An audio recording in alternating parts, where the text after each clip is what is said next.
السلام علیکم، پروگرام میں آپ کو خوش آمدید۔ میں ہوں مسعود رضا۔ پاکستان کی معیشت اور پاکستان کا نظام اور پاکستان کے جو مسائل ہیں وہ حکومت کے لیے پہلے دن سے درد سر ہیں۔ بہت اچھی بات ہوئی کہ اس دوران مارکہ حق ہوا اور اس میں پاکستان نے بھرپور کامیابی حاصل کی، جس سے پاکستان کا مورال، پاکستان کی عوام کا مورال، ہماری فورسز کا مورال اور ہماری جو حیثیت ہے عالمی سطح پر وہ ضرور منوائی گئی، اور اس کی اب بھی اس کو انڈورس کیا جا رہا ہے۔ اس کو امریکی صدر تو کرتے ہی رہتے ہیں، اب ارکان پارلیمنٹ نے بھی اس کو انڈورس کیا، اس پر ہم خوش ہو رہے ہیں اور وزیر اعظم نے آج اس پر بات بھی کی ہے۔ لیکن مسائل جن کی طرف توجہ ہونی چاہیے تھی اس فتح کے فوری بعد اور اس سے پہلے بھی، نہ اس سے پہلے ہماری توجہ اس طرف تھی، نہ اس کے بعد ہماری توجہ اس طرف ہمیں نظر آتی ہے، کیونکہ اس میں پروگریس نہیں ہو رہی۔ کیوں نہیں ہو رہی؟ پہلے وزیر اعظم کی گفتگو سنیں، اس پر ذرا خوش ہو لیتے ہیں اور پھر اصل مسائل کی طرف آتی ہیں۔ امریکہ میں کم رپورٹ دی ہے کہ جو مئی میں جو یدھ ہوا تھا، افواج پاکستان نے ہندوستان کو جو زناٹے دار تھپڑ رسید کیا تھا، آج امریکہ کی کانگریس کی رپورٹ نے بھی اس کے اوپر مہر لگا دی ہے کہ پاکستان کی افواج نے واقعی، اور اب تو پریزیڈنٹ ٹرمپ ہر تقریر میں ذکر کرتے ہیں کہ 7 نئے نکورے جہاز پاکستان نے گرائے، پاکستان کو جو فتوحات ملی، انشاءاللہ معاشی میدان میں بھی ہم دن رات محنت کر کے پاکستان کو اس کا حق دلوانے میں محو ہیں۔ بہت اچھی بات ہے، لیکن یہ تو ہماری بڑی کامیابی ہے۔ اس وقت میرے سامنے IMF کی ایک رپورٹ موجود ہے، کیونکہ ہمارا جو معیشت پر ہم اپنی تعریفیں کرتے ہیں ہر دور میں کہ موڈیز نے کیا ہماری ریٹنگ کر دی ہے، IMF نے ہمیں کیا کہا ہے، ورلڈ بینک نے ہمیں کیا کہا ہے، تو آج IMF کہہ رہا ہے، وہی IMF جس کو ہم بار بار کہتے تھے کہ IMF معترف ہے، جو ہم نے معاشی اصلاحات کی ہیں یا جو معاشی ترقی کی ہے یا جس نے ملک کو سنبھالا ہے، وہی کہہ رہا ہے کہ جی پاکستان میں اشرافیہ اپنی جیبیں بھرنے کے لیے معاشی ترقی میں رکاوٹ ڈال رہی ہے۔ اس وقت بھی IMF کا ماننا ہے کہ اشرافیہ ملک کی ترقی میں رکاوٹ ڈال رہی ہے۔ یہ جو رپورٹ ہے اس کے چیدہ پوائنٹس آپ کے سامنے رکھتا ہوں اور پھر مہمانوں کی طرف چلتا ہوں آپ کو لے کر۔ IMF کا کہنا ہے کہ سب سے پہلے SIFC کے اختیارات اور اسے دی گئی رعایتوں کا اثر نو جائزہ لیا جائے۔ SIFC کے فیصلوں اور کارروائیوں میں مکمل شفافیت لائی جائے۔ SIFC کو اپنی سالانہ رپورٹ فوری طور پر عوام کے سامنے پیش کرنے کا پابند بنایا جائے۔ حکومت کے مالیاتی اختیارات پر سخت پارلیمانی نگرانی کو یقینی بنایا جائے۔ اہم سرکاری اداروں کو حکومتی ٹھیکوں میں دی جانے والی مخصوص مراعات اور استثناء ختم کیا جائے۔ تمام سرکاری خریداری کو اگلے 12 ماہ میں ای گورننس سسٹم پر منتقل کیا جائے تاکہ کرپشن کے دروازے بند ہوں۔ نیب اور دیگر احتساب اداروں میں بنیادی اصلاحات کی جائیں تاکہ وہ مؤثر اور غیر جانبدار طریقے سے کام کر سکیں۔ حکومتی پالیسی سازی کے عمل میں زیادہ شفافیت اور جواب دہی کو لازمی قرار دیا جائے۔ ٹیکس کے پورے نظام کو سادہ، شفاف اور بدعنوانی سے پاک کرنے کے لیے فوری اصلاحات کی جائیں۔ ٹیکس اکٹھا کرنے والے اداروں کی انتظامی صلاحیت اور نگرانی کو مضبوط کیا جائے۔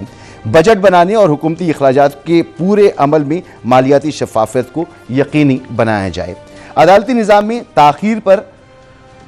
تاخیر پرانے قوانین اور عملے کے مسائل کو حل کر کے بہتر عدالتی کارکردگی کو یقینی بنایا جائے۔ ملک میں کاروبار اور سرمایہ کاری کے لیے ضروری ہے کہ معاہدوں کا نفاذ اور جائیداد کی حقوق کا تحفظ مضبوط بنایا جائے۔ ریاستی پالیسیوں پر اثر انداز ہونے والی اشرافیہ کے دباؤ اور مفادات کو کم کرنے کے لیے مضبوط چیک اینڈ بیلنس نافذ کیے جائیں۔ کرپشن کے باعث ہونے والے مالی نقصانات کو کم کرنے اور معیشت میں اعتماد بحال کرنے کے لیے جامع اور مستقل اصلاحات لائی جائیں۔ یہ وہ تمام کام ہیں جو ہمیں کرنے کی ضرورت ہے، بغیر IMF کے، بغیر کسی بیرونی دباؤ کے، لیکن ہم نہیں کر رہے۔ ہم کیوں نہیں کر رہے؟ قمر الاسلام راجہ صاحب ہمارے ساتھ موجود ہیں، رہنمائے پاکستان مسلم لیگ نون کے۔ بیرسٹر عامر حسن صاحب، سر آپ کا بھی بہت شکریہ، رہنمائے پاکستان پیپلز پارٹی کے۔ اور امجد علی نیازی صاحب، رہنما پاکستان تحریک انصاف۔ آپ تینوں مہمانوں کا بہت شکریہ، آپ نے وقت نکالا ہمارے لیے۔ قمر الاسلام راجہ صاحب، IMF اب کہہ رہا ہے کہ جی کرپشن بدرجہ اتم موجود ہے، حکومتی ٹھیکوں میں بددیانتی کا عنصر موجود ہے، عدلیہ پرفارم نہیں کر رہی، سیاسی معاملات جو ہیں وہ نیب اس پر SIFC اس میں شفافیت، تو یہ شفافیت کے مسائل، ہم نے بھلے سے جنگ جیت لی ہو، ہم نے بڑا اپنا اسٹریچر بنا لیا ہو، لیکن اگر ہماری معیشت مضبوط نہیں ہے تو پھر تو کچھ بھی نہیں ہے. یہ کام تو خود بخود کرنے کے تھے. اب آئی ایم ایف کہے گا، ہم پر ڈنڈا تانے گا تو شاید ہم کرنے کی کوشش کریں گے، لیکن ہم کر نہیں پا رہے اس کو. سر حقیقت تو یہ ہے، کیوں نہیں کر پا رہے ہم لوگ؟ قرضہ ہمارا بڑھتا چلا جا رہا ہے. معیشت کا جو واحد جو بہتری کی جو بھی امکانات ہیں نا، اس میں صرف قرضے کی وجہ سے ہیں اور کچھ نہیں ہے. سر محمود خان اور کس کو سوٹ کرتے ہیں؟ پی ٹی آئی کو سوٹ کرتے ہیں یا قمر اسلام راجہ صاحب، میری آواز آ رہی ہے آپ کو؟ اگر وقت آنے دینا، میں عرض کر رہا ہوں نا. اچھا بیرسٹر عامر صاحب، آپ سن رہے ہیں؟ آپ کو آواز آ رہی ہے؟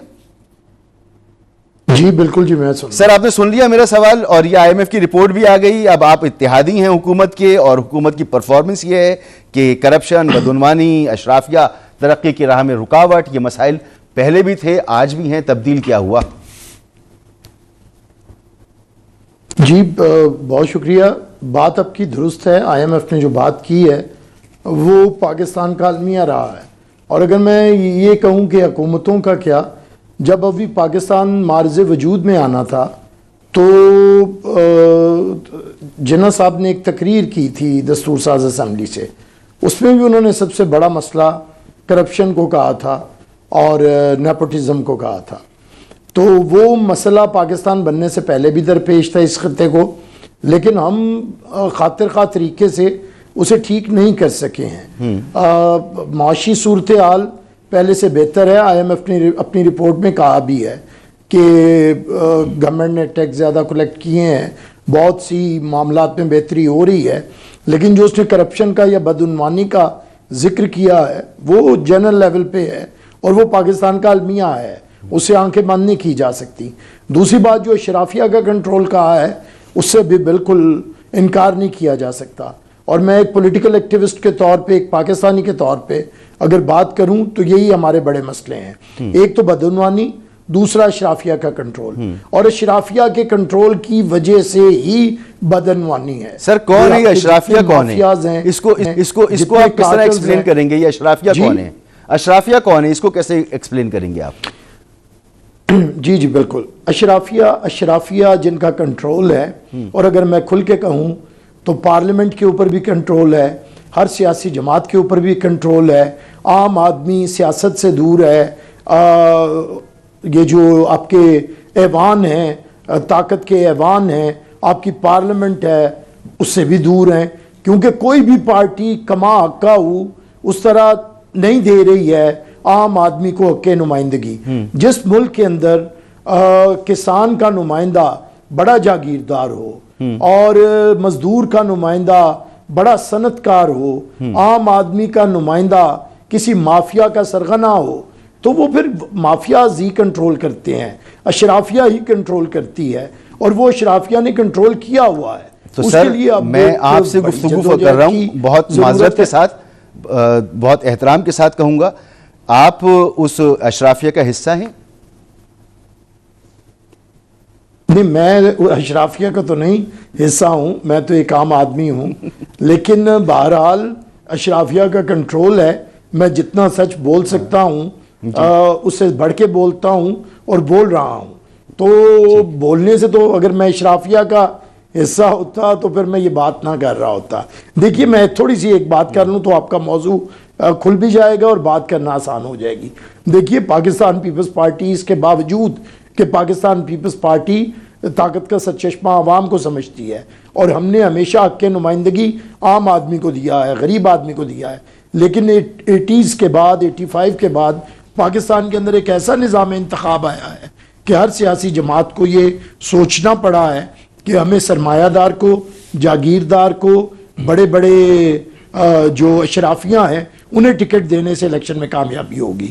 کہیں پیپلز پارٹی نے بھی رخ تھوڑا تبدیل کیا ہے، اس کے باوجود کہ آج بھی سب سے زیادہ عام آدمی کو نمائندگی پیپلز پارٹی دیتی ہے، لیکن پارلیمان کے اندر آج جو زیادہ تر نمائندگی ہے وہ اشرافیہ کی ہے، اور اشرافیہ کے کنٹرول کی وجہ سے بدعنوانی ہے. اب بدعنوانی ختم کرنے کے لیے ضروری ہے کہ عام لوگوں کو حق نمائندگی دیا ہے. سر یہ جو پولیٹیکل پارٹیز ہوتی ہیں ٹکٹس دیتی ہیں, انہی ٹکٹس پہ لوگ الیکٹ ہوتے ہیں, پھر جو پولیٹیکل پارٹیز ٹکٹ سے الیکٹ کرواتی ہیں انہی کے سربراہ جو ہیں وہ وزیر اعظم بنتے ہیں, وزیر اعلیٰ بنتے ہیں, پھر وہی ان اشرافیہ کے ہاتھوں بلیک میل ہوتے ہوں گے.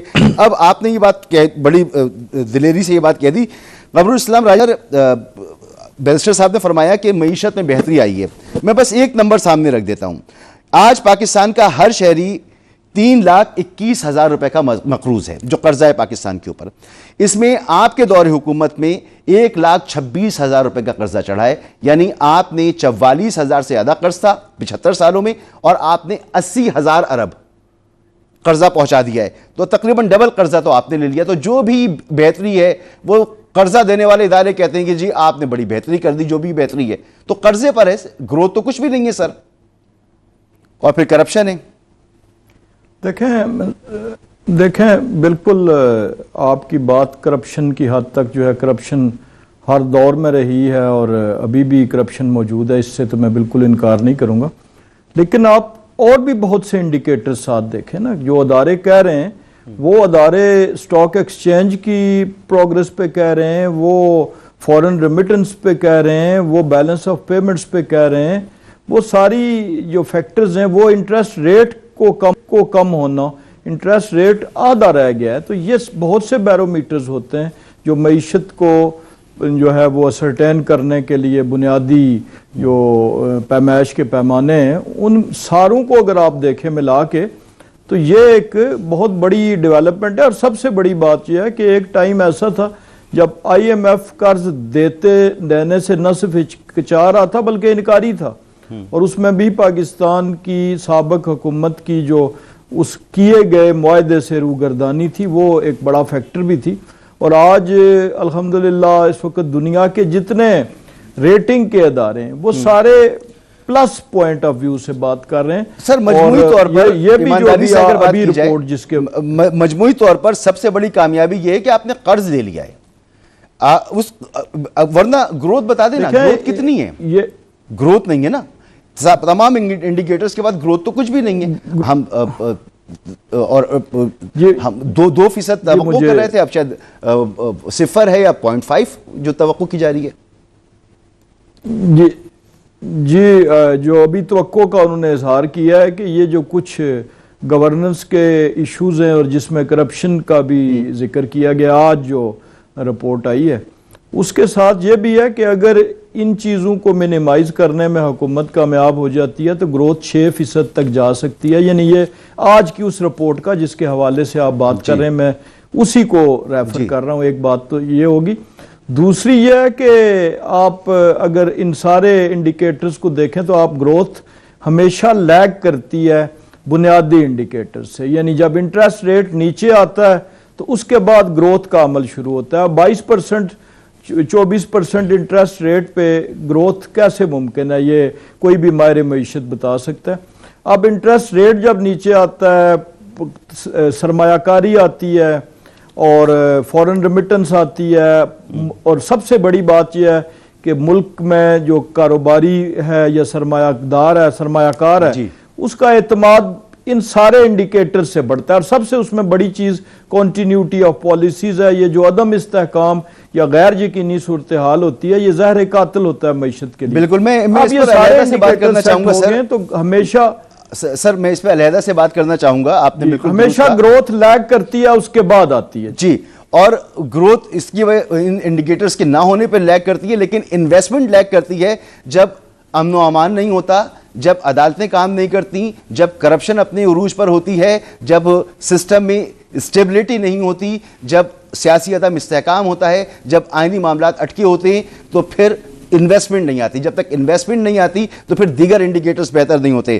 سر امجد علی نیازی صاحب, بہت بڑا معیشت جس پہ کہ اگر تمام سیاسی جماعتیں مل کے نہ بیٹھیں تو یہ مسئلہ حل نہیں ہونے والا. بڑی قربانیاں دینی پڑیں گی اس کو ٹھیک کرنے کے لیے. لیکن ہمارے یہاں تو سیاسی عدم استحکام سب سے بڑی وجہ ہے, اور پھر اس کے بعد کرپشن. آپ کے دور میں بھی چینی کے اسکینڈل کا حوالہ دیا گیا ہے اس رپورٹ میں, اور اس دور میں بھی چینی کا اسکینڈل سامنے آ گیا, آٹے کا اسکینڈل بھی آ گیا.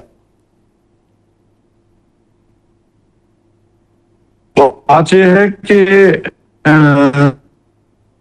آج جو رپورٹ آئی ہے سامنے اس نے کہا انہوں نے آپ کو دکھایا کہ یہ اے سے لے کے زیڈ تک آپ میں یہ بیماریاں ہیں اور بدقسمتی سے اس بیماری کو جو ذمہ دار لوگ ہیں وہی حکومت کر رہے ہیں اور یہ بات ہم بارہا کر چکے ہیں. آپ نے آئی ایم ایف کی رپورٹ دیکھی ہے جو نہایت پریشان کن ہے. اس سے پہلے ورلڈ بینک کی رپورٹ آئی ہے اس میں بھی اسی طرح کی چیزیں تھی کہ یہ پاکستان 12.5 کروڑ لوگ جو ہیں وہ خطۂ غربت سے نیچے چلے گئے ہیں, یعنی کہ ایک وقت کی روٹی سے نیچے چلے گئے ہیں اور 2.5 کروڑ لوگ جو ہیں بے روزگار ہو چکے ہیں.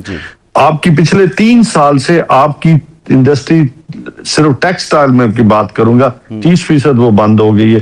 آپ کی بڑی بڑی جو میجر انڈسٹریز ہیں, میجر کاروباری لوگ تھے وہ پاکستان سے چھوڑ کے باہر جا رہے ہیں اور یہ کہنا کہ جی وہاں سے پاکستانی جو ہے ریمیٹنس بھیج رہے ہیں, اس کی بنیادی وجہ کیا ہے کہ آج آپ کا پچھلے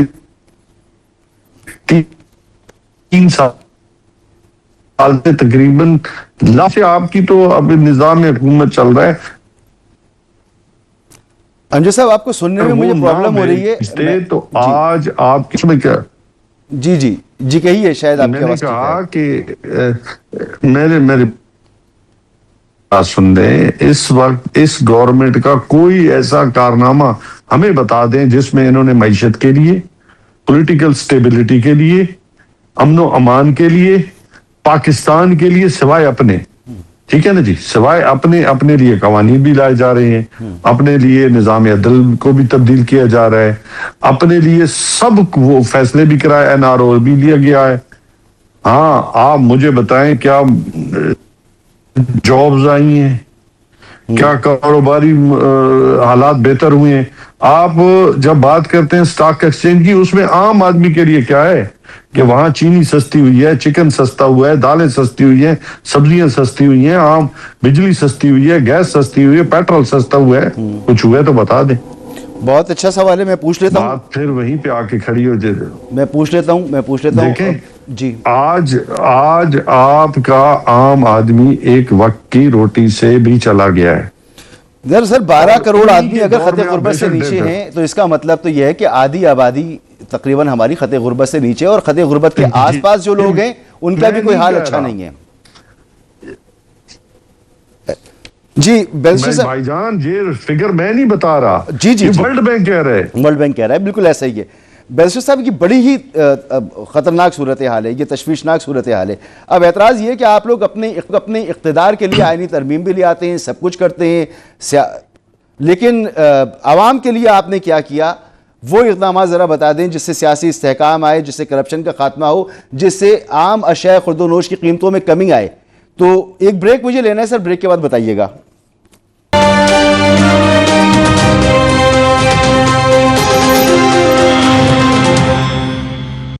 ویلکم بیک.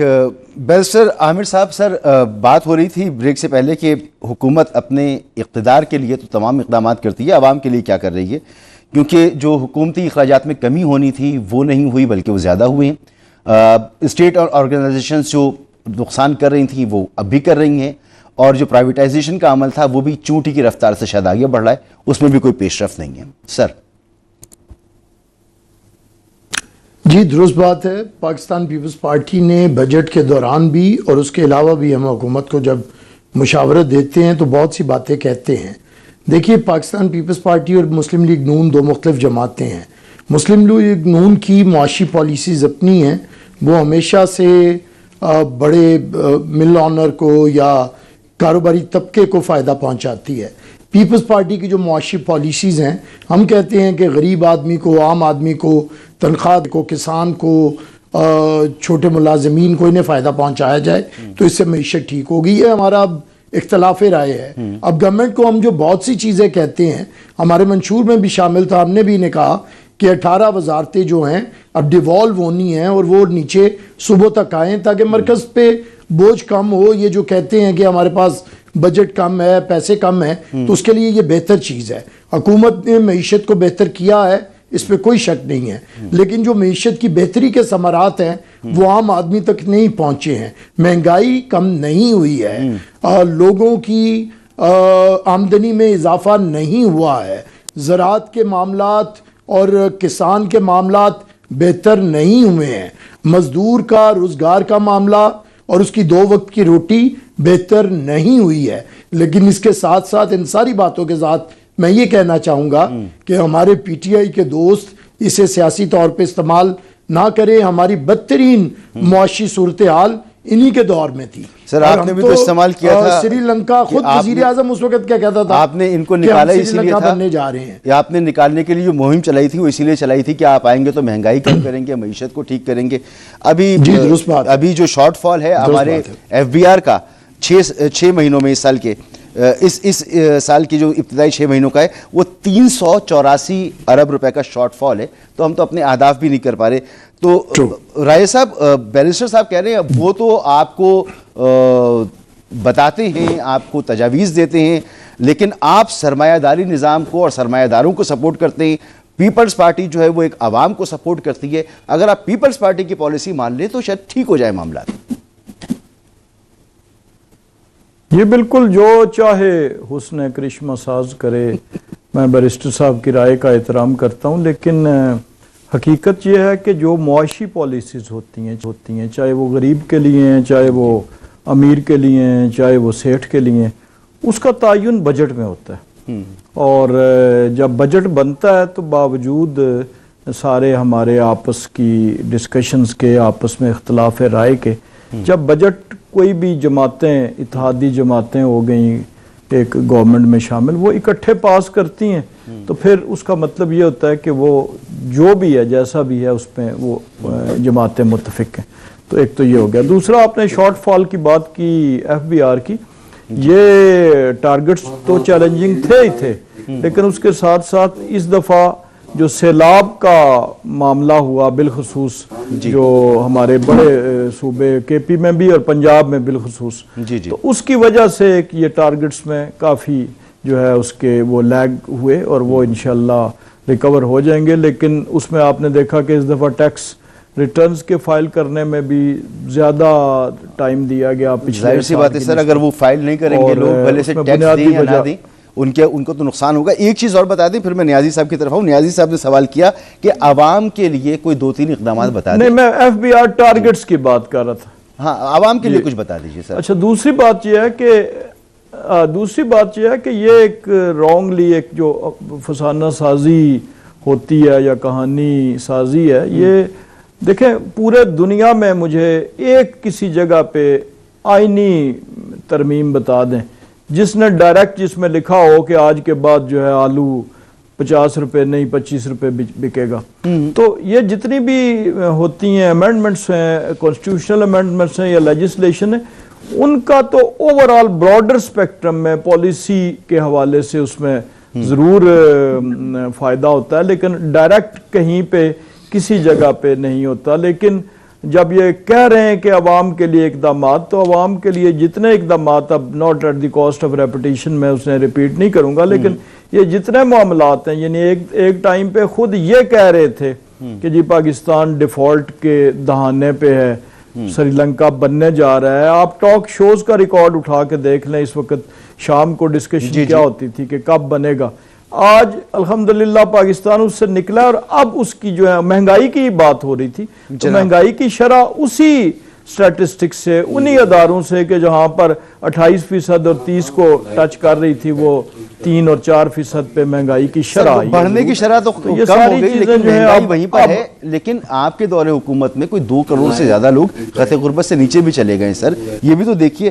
پھر جہاں پہ آئینی ترمیم کی بات ہے، بالکل آلو کی قیمت کم ہو جائے کسی آئینی ترمیم میں نہیں ہوتا، لیکن گورننس ٹھیک نہیں ہے، اس کے لیے اسٹرکچرل ریفارمز چاہیے۔ یہ آپ کا ایجنڈا بھی تھا، آپ کے منشور میں بھی تھا، اسٹرکچرل ریفارمز نہیں ہو رہی۔ بہرحال سر، امجد نیازی صاحب کی طرف بھی آتا ہوں۔ سر آپ نے ایک اور چیز جواب بھی اگر دینے دیں تو پھر ذرا جی کہہ لیجئے، پھر میں امجد صاحب کے پاس آؤں، وقت ذرا جی میں یہی گزارش کر رہا تھا کہ بہت سی اب ایسی جو انٹرونشنز ہیں، مثلا ابھی بات کی جا رہی آئینی ترمیم کے بعد کہ جی لوئر کورٹس پہ کیوں نہیں، تو لوئر کورٹس کو ریفارم کرنے کے لیے، ان کی تعداد بڑھانے کے لیے کانسٹیٹیوشنل امینڈمنٹ کی ضرورت نہیں ہوتی، لیکن یہ ایک غلط قسم کا پروپیگنڈا کیا جاتا ہے کہ جی جو لوئر کورٹس ہیں ان کو بہتر کرنے کے لیے آئینی ترمیم کیوں نہیں کی. تو اس کے لیے میری گزارش یہ ہے کہ یہ ماہرین قانون بھی اس بات کو سیکنڈ کریں گے کہ اس کے لیے سیشن ججز کی تعداد بڑھانے کے لیے یا سول ججز کی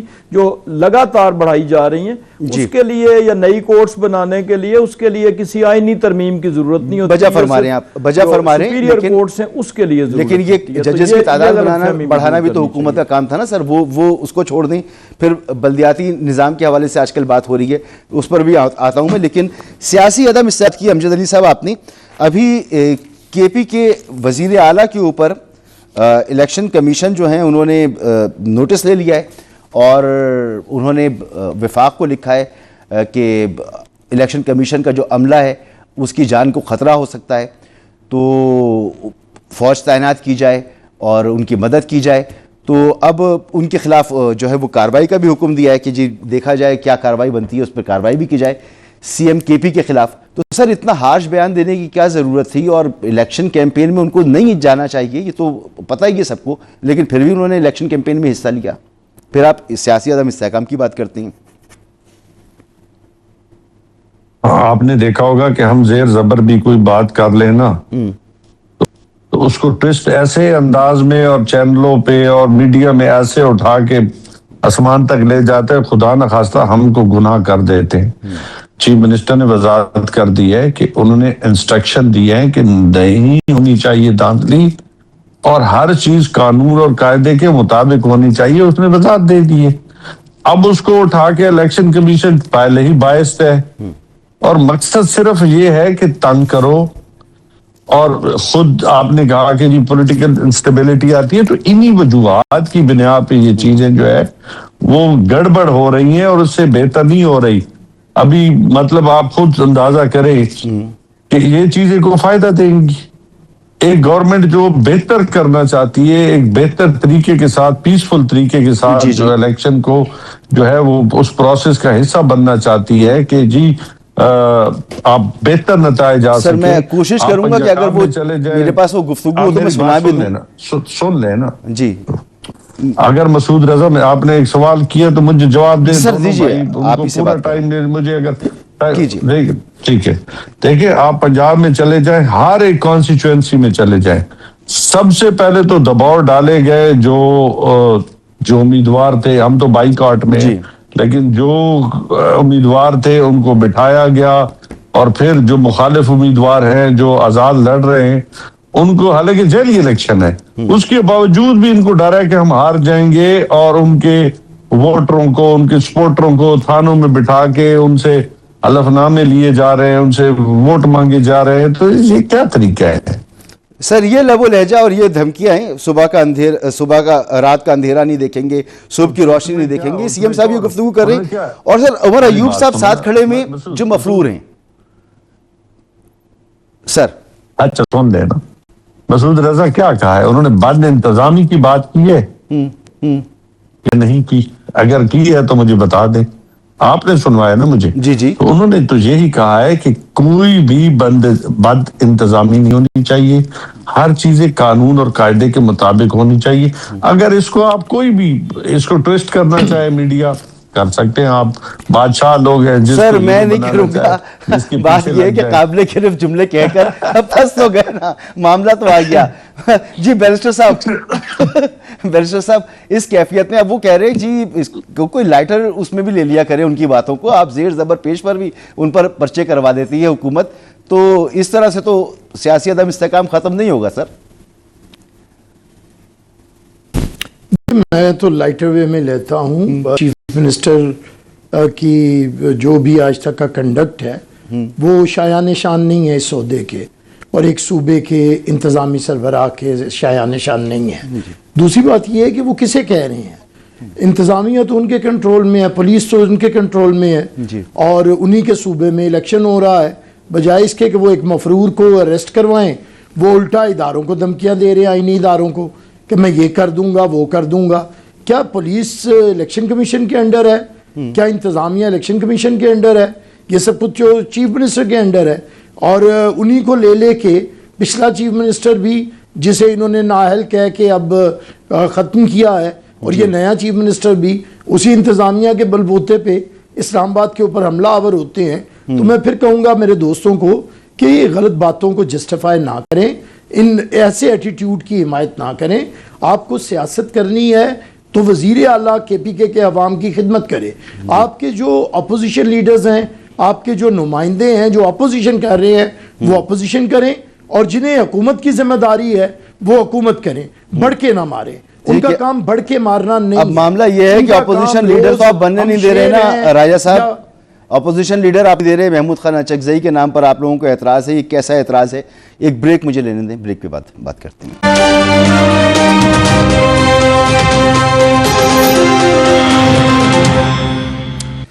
ویلکم بیک. پروگرام میں وقت ختم ہو چکا ہے.